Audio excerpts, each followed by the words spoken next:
Hello, everyone. It's Daniel King here, excited to bring you another interview, and especially excited this time because my guest just recommended some excellent gluten-free beer. That's a huge point in his favor already. His name is Alan Franks. He's a certified financial planner, author of Empowered Money, and founder of the Business Planning Institute. Welcome, Alan. Thanks for having me, Daniel. It's great to have you. So, could you tell the audience what you do and why you so enjoy doing it? Yeah, so I've been in the financial planning industry for maybe 15 years now. It's the only thing I've ever done. Actually, I studied economics in college and graduated 2010, and just one of the worst job opportunities out there. So I thought I was going to be jet setting for Boston Consulting Group. Actually had an internship lined up in London with Lloyd's of London, and just everything fell through. So next thing you know, I found myself like doing commission only life insurance. And I'm like, oh my gosh, as a 22-year-old, right? Calling on people and asking them to help do their financial planning. So, did that for about 5 years, said this is for the birds. And that's when I married my wife, moved to Atlanta, and joined what we call a fee-based financial planning firm, which is where we charge an upfront fee to be able to do consulting on all different levels, right? Too many financial advisors just do investments or just do insurances.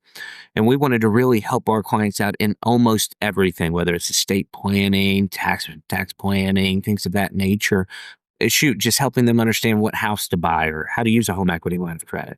And so we did that for a while. I wrote my book during COVID. My book, Empowered Money, is really what I charge people thousands of dollars to do. It's an A to Z guide on getting a really good financial plan, because what we find is when people DIY their plan, they tend to be really good at either stocks or, maybe real estate, but they're really missing out on what to choose for employee benefits, or they haven't done their estate planning, right? So it's really an A to Z guide on a comprehensive financial plan. And then what we've been doing here, last 5 years or so, is really helping business owners understand a couple things. Number one is that their business is an asset. And just like the 401k, we need to track the value of that asset, and we need to focus on growing the value of that asset.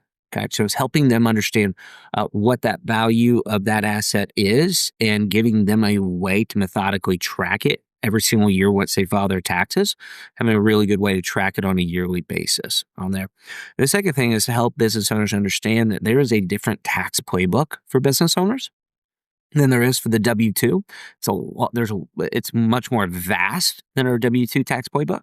So helping them understand how to mitigate the three main problems that we do help solve, which are income tax problems, capital gains tax problems, and if we do the right planning and we grow that business large enough, estate tax problem. Let's start with that first piece on valuation. So how do I, as business owner, so much of my net worth is tied up in my business. How do I know how much that's worth? That is the number one question we ask.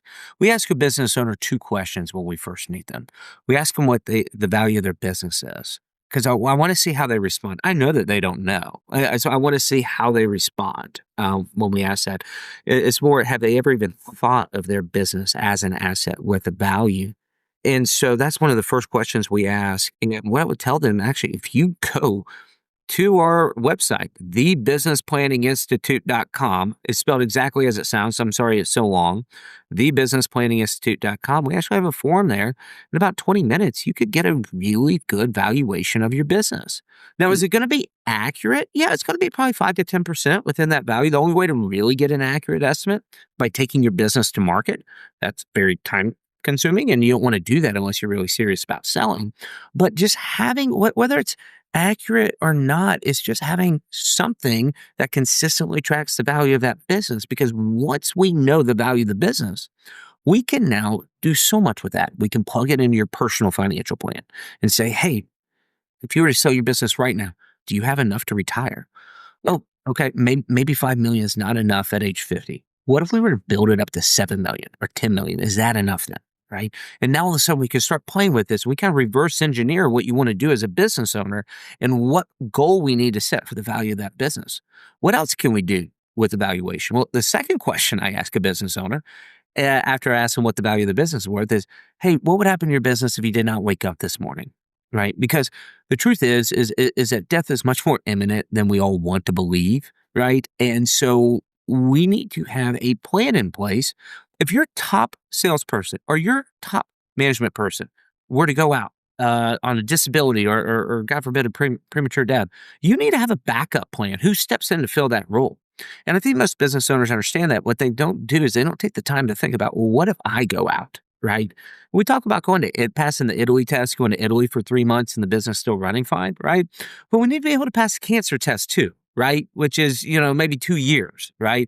We need to be able to say, okay, something that happens to me, here's what everybody's doing. But what we can do with that is we can also talk about buy-sell agreements, right? We got a partner. We need to have a really strong buy-sell agreement. Well, okay, well, how much should it be? Well, now we have a value, right? What if we don't have a partner? I want a buy-sell agreement. Why? Because let's say this happens a lot in the legal, in a lot of the legal firms that we work with. Okay, if somebody passes away, this legal firm cannot be, their wife cannot, or their spouse cannot run this legal firm. Right. Well, we need a one-way buy-sell agreement with their top employee saying, hey, if something happens to me, you're paying my wife X amount over the next X amount of years here so that all my hard work doesn't just disappear. Because the thing about being a business owner is that business owners realize this, nobody else does, is we have sacrificed presence. Okay. The emotional, we talk about, sweat equity. What about the emotional equity that went into this, right? What about hey, there's a fire at work and you're trying to have dinner with your family and actually be present. So you're having to constantly battle and not think about that email that you just got, but really just focus in on your children's recital or something, right? That's the cost of business ownership more than anything, is the fact that we can't check out at 5 and just come back at 9. We deserve to get fairly compensated for that. Whether we're alive or dead or disabled, we deserve to have a really good plan there. So what's really cool about having a good method of valuing your business is that not only does your financial planning, but also your business risk management gets a lot better from that. Yeah, and there's something I think psychologically empowering about knowing how much the business is worth. 100%. We have gone to so many business owners. So when we're working with business owners, most of them are broke. Okay. I mean, broke. Now, I don't mean broke financially.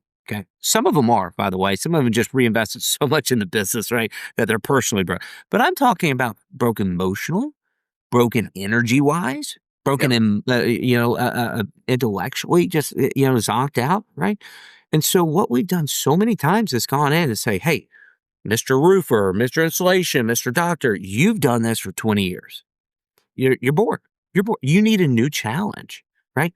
Well, what if I told you that your business is worth $5 million and that I think we can get it to 50 million in the next 10 years? Whoa, right? But what do you mean? What do you mean we can do it? Yeah. So we take them, we show them, hey, 10x over the next 10 years. That's a 25% CAGR. It's not as different. But if you're going to do that, you're going to have to think differently. You're going to have to act differently. You're going to have to do things differently, right? And the purpose of the goal, by the way, A Science of Scaling is such a good book, a recent book that came out. It said this so eloquently. The purpose of the goal is not to hit the goal. The purpose of the goal is to inspire, to dream, but most importantly, to change the way that you're doing it, to go from incremental gains, saying, well, what would I have to do in order to grow my business from 5 million to 50 million, right? And guess what? If we only get to 15, you're probably not gonna run out of money, right? So there's so much empowering to that, because what happens is we go oftentimes from entrepreneur with a ton of excitement and energy to untrappedpreneur, where we're trapped in our business, right? We go from entrepreneur to untrapped. I have no idea what you're talking about. Never. Exactly, right? So we've all been there. Anybody's run a business like, this isn't fun. I don't want to do this anymore, right? I'm having to work 60, 70 hours a week, right? So, and what we're trying to get is obviously this goal of the untrappedpreneur, where the business is running itself, of independence. The business that's independent from you, and you are financially independent from the business, right? And so much work that we do is everybody thinks, oh, financial advisor works with business owners. You just want to show up at the day of the sale and collect X amount of money. And the truth is yeah, that'd be the perfect world, right? What we do, we've got $4.5 million getting wired to us this afternoon from a sale of business. Yes. All right. That's great. But we've been working with this business owner for 5 years, right? And what we did was we got her financially independent. So this $3.5 million, this is icing. The 4.5 million is icing on the cake, man. That's what this is, icing on the cake. And what it did is it made the sales side go so much smoother because she Mm. wasn't nickeling and diming over every single thing. We're like, no, you've got enough. This is a good offer. This is a fair offer, right? Could you go get 500,000 more somewhere else? Maybe, probably, right? But do we really want to do that over the next six months, a year? And she decided no, right? So it's super important that we try to get financial independence outside of the business and try, meanwhile, get that business independent from you.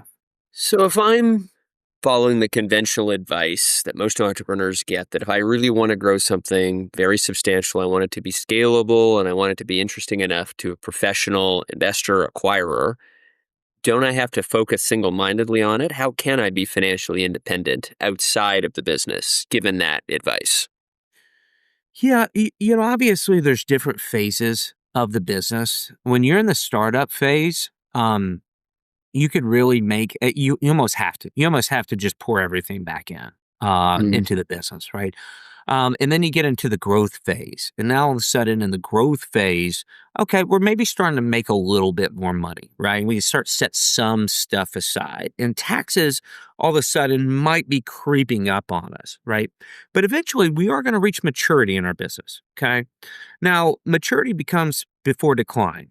Okay. And we really want to make certain that we exit our business during the maturity, beginning of the maturity stage, not in the decline stage on this. So, just a little bit of a tangent to your question here. Hmm. What we've seen a lot recently is a lot of baby boomer businesses where they were comfortable making X amount of money, whatever that amount of money was. Let's call it $500,000, right?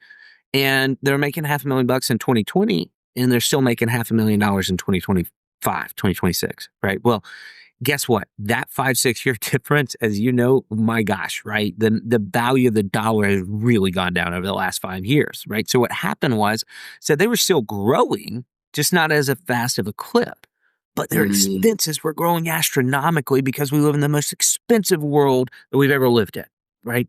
And they weren't keeping up, they weren't adapting. So all of a sudden, the value of those businesses goes down and down and down, right? But going back to, okay, when can you actually start taking care of yourself? I do like the book Profit First because it gives you at least a Yes. framework, right? Yeah. A framework of what you should be paying yourself. And say, if you want to make 10,000 more dollars personally, here's what you got to go do on the business side, revenue wise, right? So having a framework of how to pay yourself is super important because what happens is we treat our businesses like our babies and kind of like our own children. We'll just give them all the resources that we need to give them. And what happens, we end up, doing marketing that doesn't work, right? Or buying a consultant that may be outside of our price range, right? And so having a framework of what you can actually spend money on is going to make you get a little bit more creative rather than just throwing money at problems on here, right? So ideally, what we want to do is set up some sort of framework where you are paying yourself a percentage of every single dollar that comes in. Let's call it 30%, 30 cents on every dollar goes to you. 20 cents of every dollar goes to Uncle Sam so we don't fall behind in taxes. That's a big problem, by the way, with businesses that are Mm. in the growth phase, is that they're Mm. paying tax quarterly estimates based on last year's growth, last year, Mm. not this year's, right? So they get behind on Mm. taxes, really hard to get caught up. And then we have 50 cents of every dollar going to the operating. It's just, we can maneuver the numbers a little bit, but just having some framework. And now all of a sudden, knowing that we get 30 cents for every dollar, well, shoot, if we're revenue of $1 million, we're making 300 grand. We can now start doing some financial planning around this, right? We start setting some money aside and get diversified a little bit. So it's not Yes. just this business. Maybe we go buy the building that the business is in. Now we're in real Yes. estate, right? Maybe we Yeah. go, maybe you like real estate, we do some rental homes, right?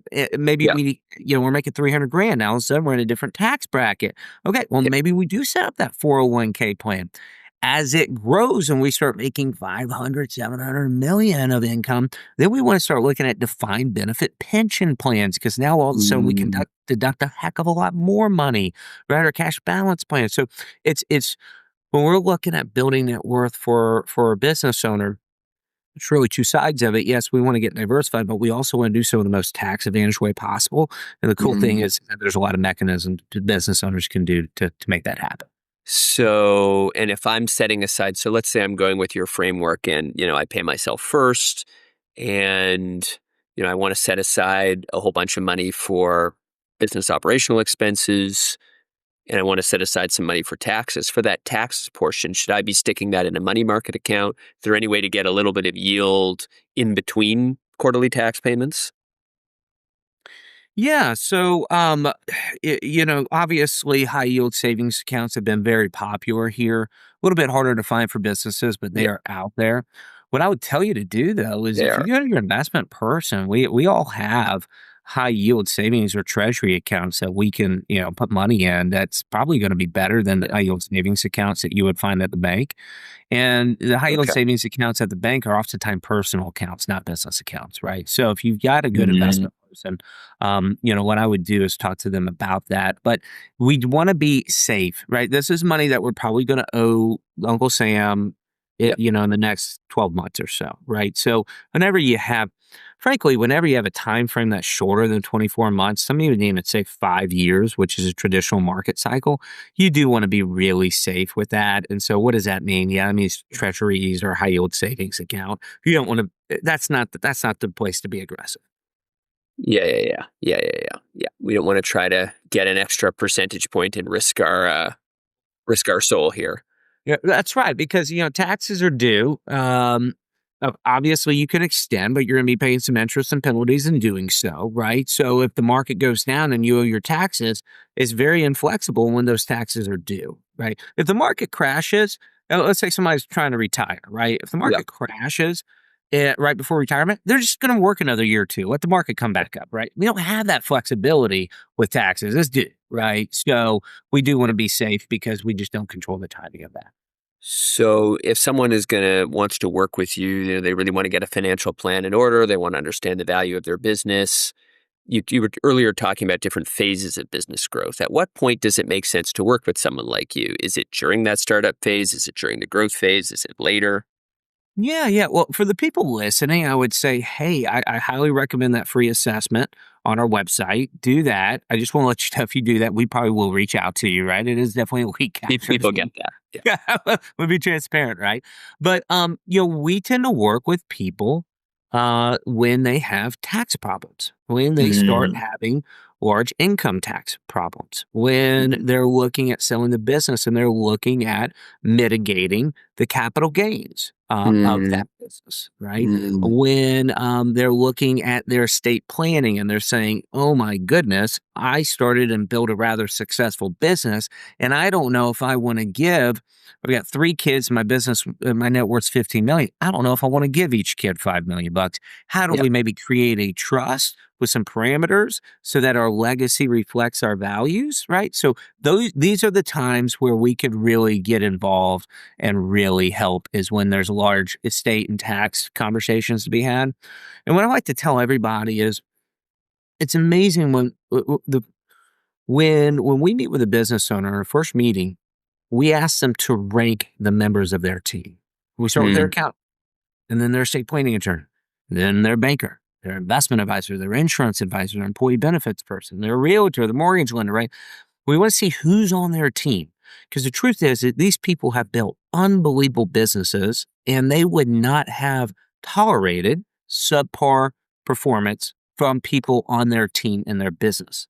Yet when they yeah. look at their professional team, Yeah. oftentimes when we ask them to rank them on a 1 to 10, we get a lot of Yep. fives, we get a lot of Yeah. sixes. Why? I think it's because they just don't know of another professional and they're afraid of the work that would go into getting a new accountant or to getting a new attorney. Oh, I've already paid them. They already know my taxes, right? Listen, getting a new accountant is very easy, right? So what we try to do is the same way that they build a really strong internal team. We like to be the quarterback and the head coach there that helps them build their professional team and help them understand, hey, this is Mm, actually, we need to get this football over to the attorney. This is a really good question for them. Or we need to get this football over to the accountant or the investment person or the insurance person, right?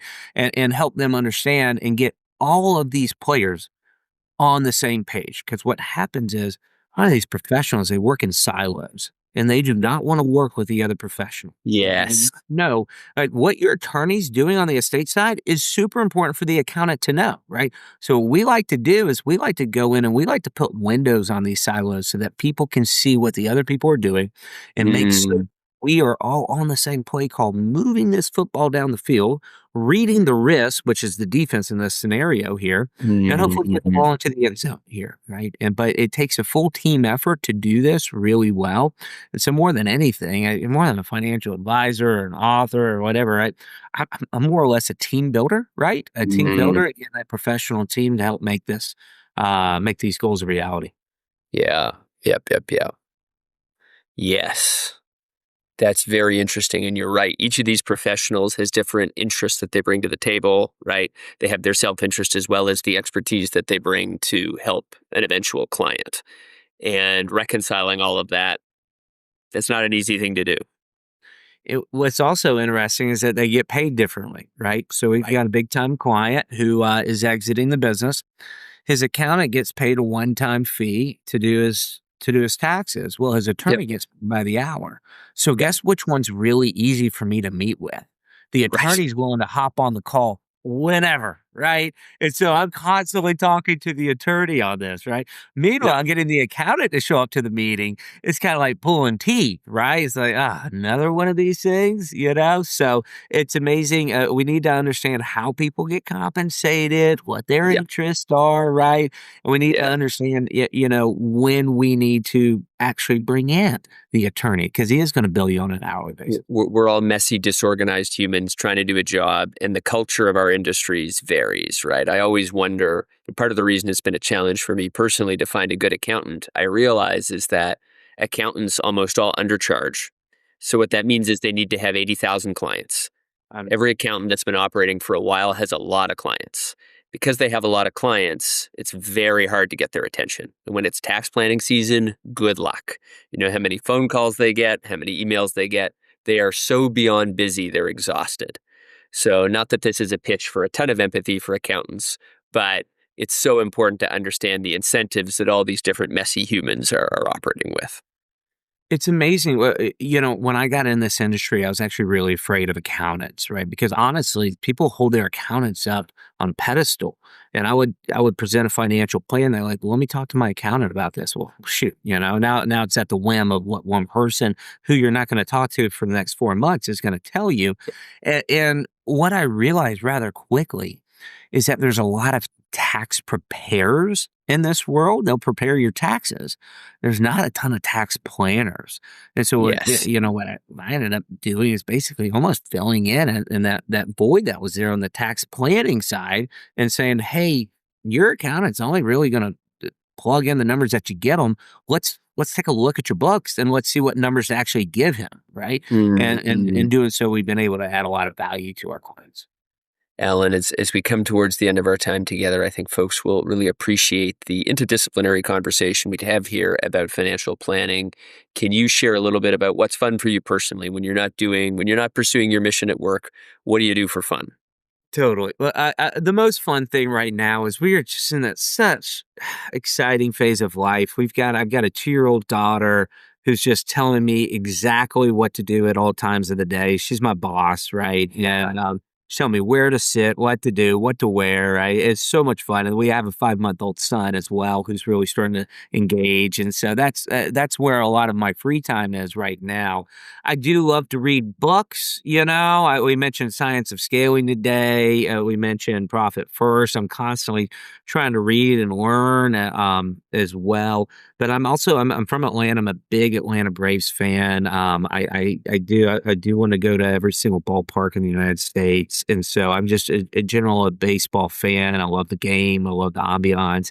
Just told my family that we're going to go up to Omaha for the College World Series this year. So I'm kind of boring, man. I don't gamble. I don't golf, right? Yeah, I've gone hunting once, right? So I mean, I'm a little boring in that sense.